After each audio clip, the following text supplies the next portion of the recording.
Toy Story is a cinematic landmark. Not only was it the first feature film to be completely comprised of CG animation, it was the debut of Pixar Studios, a company that has since gone on to make a plethora of incredible and not so incredible motion pictures. While a number of children's movies often sneak in the odd joke for the parent in the audience, Pixar stands out because their work can be as impactful for adults as it can be for younger viewers.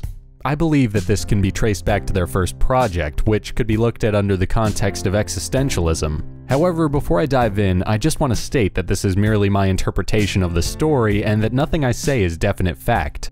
This is as much a challenge for myself to see how far I can go with this as it is an actual video. As such, my sources are all going to be linked in the description. I would also like to mention that about a third into writing this video, I curiously googled the subject and found a blog post on the same topic. However, I'm going out of my way not to read this because I believe it would take the fun out of trying to draw these connections myself. That blog post will also be linked in the description because why the hell not, and because I don't want anyone to think I'm plagiarizing the original poster's content. And finally, I could easily dip into overanalyzation today, so I apologize in advance if this video isn't for you. AllAboutPhilosophy.org defines existentialism as a philosophy concerned with finding self and the meaning of life through free will, choice, and personal responsibility. These elements are undoubtedly present within the original Pixar film, as well as its sequels, which I won't be covering today. Toy Story begins with a vignette of Andy playing with his toys. What's interesting about this sequence is we don't see his face. He exists as a sort of omnipresent god, literally directing the scene as it unfolds. This immediately contradicts existentialism's focus on free will, but upon further assessment, I think it alludes to the idea that the world that these toys live for is a facade, which plays into the idea of rationality or lack thereof, a staple of existentialism. The concept that toys clearly have free will and yet choose to be the puppet-like playthings of a child is innately irrational. As the opening credits roll, we see Andy congratulate Woody on a job well done. He uses Woody's pull string to have him spit out a pre-recorded "You're my favorite deputy," and Woody does this as an automaton, because his god made him. It's simply the status quo. To Woody and company, that's their purpose. More so, Woody's reputation as the favorite is a part of this. The group finds it rational. Once the credits end and we're about to be introduced to the real, unpuppet-like Woody, it's telling that Andy pulls his string again and that he spits out a line about somebody poisoning the water supply.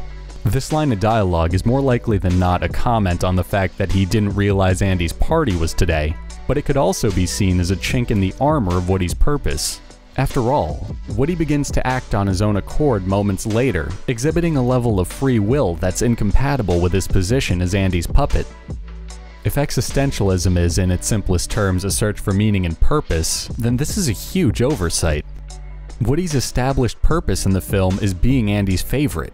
His entire identity is built upon this, and once Buzz shows up, he's tossed to the side and driven mad because his universe's pecking order has just been disrupted. At this point, I'd like to compare our two main characters. On the one hand, we have Woody, a caricature of Western cinema. When he's happy, he's a smooth-talking, likable cowboy from the 50s golden age. And when his identity's being challenged, he becomes conniving and morally ambiguous, like an anti-hero from a later era of the genre. An era that, in itself, also had interest in questions of existentialism and ethics. On the other hand, we have Buzz Lightyear, who represents the future and the final frontier. However, his purpose is completely different from that of Woody's. While Woody is at least aware of the fact that he's a toy, Buzz genuinely believes he's a space ranger and his mission is to return to Star Command. Buzz is also lensed through the 50s romantic take of his genre, and after peering through the looking glass and realizing the truth, he becomes delusional without a purpose or an identity to cling to. So the existential conflict of Toy Story is that these characters have purposes that contradict each other. It's one person's irrational delusion versus the other. Two meanings to life that can't possibly coexist with one another. This obviously brings our characters to blows, but they ultimately overcome the obstacles between them and live happily ever after, having grown from these experiences. And sure enough, with a concept named existentialism, the fight to remain alive is what brings out this change in them. They both emerge from their individual crises, having attained some higher understanding of what it means to be alive. Woody's purpose of being Andy's favorite and Buzz's purpose of returning to Star Command are replaced with a desire to have fun and make the best of life with their friends and Andy. Their existence is no longer about worldly concepts such as status and missions, but rather the process of existing in itself. As I said earlier, this could all be the result of me doing a bit too much overthinking.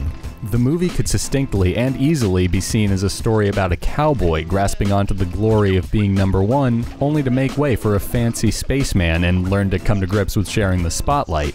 Either way, the Toy Story series are films that I find myself revisiting every couple of years, simply because of the amount of love and detail that went into crafting them. They're comprised of so many memorable, now iconic characters, and my connection to them is undeniable. I can honestly say that these movies, especially the first two, rank within my top 50 films of all time. I hope you enjoyed today's video. I'd love to hear what your favorite Toy Story movie and scene is in the comments section, as well as how insane you probably think I am for making this. Feel free to follow me on social media and check out my other channel, A New Wave, for more content. And as always, have a great day.